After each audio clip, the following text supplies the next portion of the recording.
All right, so this is the Northeastern PA Quad Racers race command box. A little bit of an overview, a little bit of tutorial, but let's get right into it.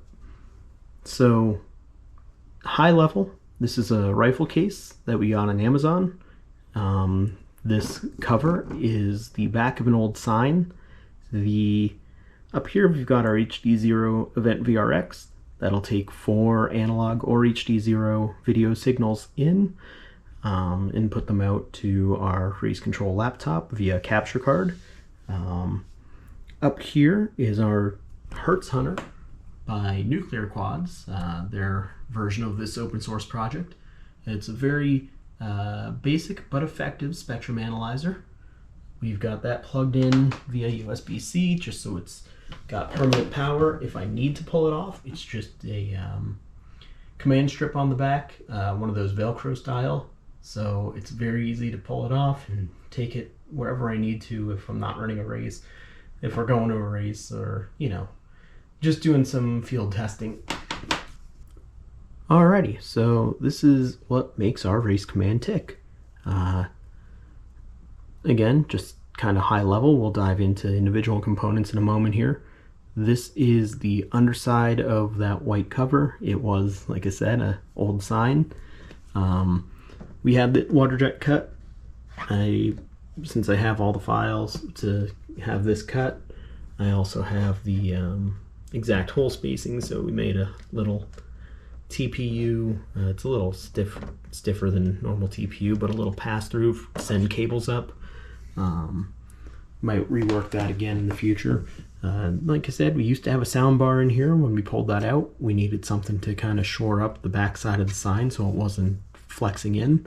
So I designed this this bar about the same size, just cut it in a few spots with dovetails, and it's a friction fit. As you can tell, it's not perfect, but when this case doesn't move too much once we set it up, so there's no need to really stick that down. All right, so in the back here we have a weatherized Ethernet port. It's just one. There's nothing smart to it. It's just one side in, one side out, and that's connected. So that comes following the blue wire to our GLI-net router. This stuff is actually old, but whatever. The tape won't come off clean. So we have it configured so that this is working as a switch as well as a router. So it sets our timer to a static IP address, and timer comes in, timer comes out, and we're able to use this little GLI-net device to hotspot and tether with anyone's phone via USB-C. It's not the fastest internet, but when we're running ZippyQ and whatever, it's more than enough to pull ZippyQ and upload GQ results when we do wind up running a GQ. So that is powered USB. The box underneath is the second part of our video system. First, let's come over here. So we've got 4 HDMI cables out of the Event VRX. Those are coming into an HDMI 4x1 quad multiviewer.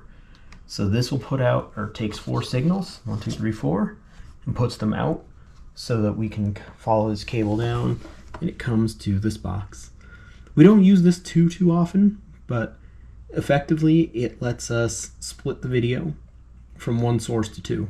So we can go, our primary source, or our primary output, goes to the USB capture card that we use with the FPV trackside race software to do video replays and just keep an eye on pilots as they fly, make sure no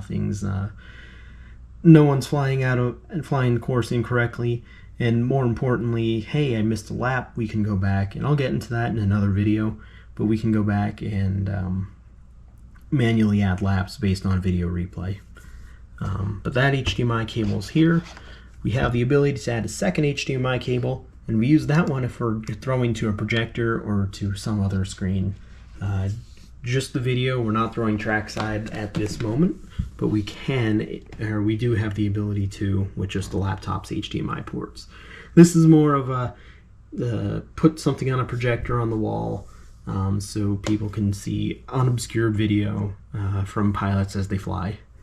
The other thing we've added in, new addition, we added a 19-volt power supply. Not only does this run the old race control laptop, but it also is the same barrel connector that we need to run the Whoop Store, charger for indoor races. It's the same, coincidentally, also the same DC power port that the soldering iron uses, as well as the laptop, like I said. So that is a 3-in-1 power supply, which is going to wind up proving itself very useful, especially once we get into the Whoop season.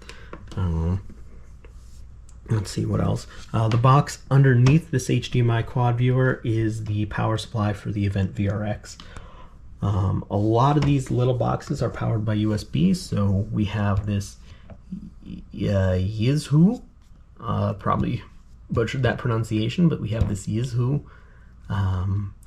power strip. Really, we don't use the top ports, but it has 2 outlets on this side, 2 on this side, and then 4 USB ports on this side. In order, we have the 4x1 multi-viewer, the 1-in, 2-out HDMI box, and that's the little GLI net router. All the cables, took the time to make them look really nice, especially for this video. Really important, we had to glue the power port for the power supply for both the quad viewer and the Event VRX, only because sometimes we notice when we were driving we'd turn the whole system on and inevitably something shook loose, and we're trying to troubleshoot in the field and worrying one thing died or another. Turns out it's just a power issue. One final thing I almost forgot before we get into the laptop and race, how we actually run races. The reason we put that power strip up here is just so that we can plug in a couple devices as well. So this port goes to our speaker, so we can charge that. It's kind of that 2-prong style plug, so we're able to use this to power whatever we need to. And then we've got a grounded plug here that we use for whatever charger we're using. I unplugged the Event VRX only because the fans are pretty loud. It generates a lot of heat, and we're not doing the best job keeping it cool, but it works. And here we go is the Hertz Hunter. It's scanning, but all we do to run this is we press scan, and now that's just running a passive scan of the 5.8 gigahertz frequencies.